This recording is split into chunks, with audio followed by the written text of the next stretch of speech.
Moja borba sa alergijama. Organizam trpi do momenta kada postane prezasićen stresom, lijekovima, neurednim životom. Kada više nema kutka da se čaša preleje, dolazi do bolesti. Moje telo signalizira da nešto nije u redu tako što se pojave alergije. Ništa strašno. Često bi čula od bliskih ljudi, pa čak i lekara.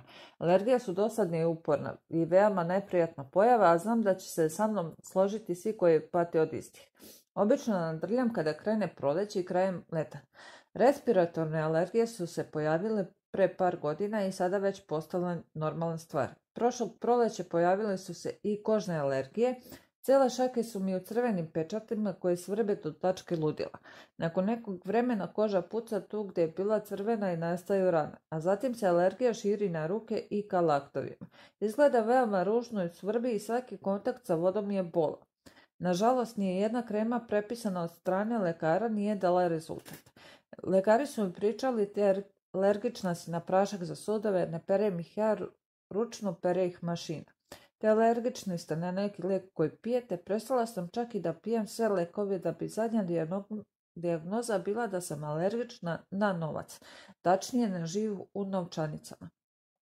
Voljela bih da imam toliko novca da mi od njega izađe alergija.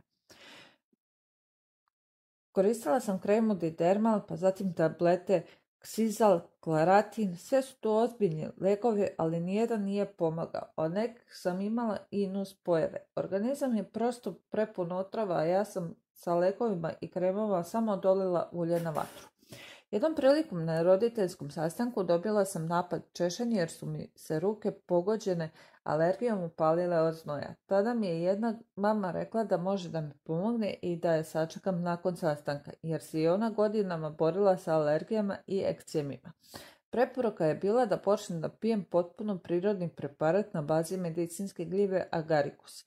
Drugi deo terapije bi bio pranje i zahvaćanje kože hidrogenizovanom vodom.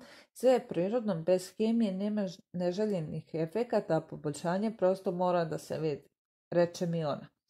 Ono što sam prvo želela je da se informišem o proizvodom i da nakon toga odlučim da li ću ih probati. Mada nisam imala šta da izgubim, čak i ni financijski. Više sam novaca dala za preglede i analize i koje kakve lekove i kreme.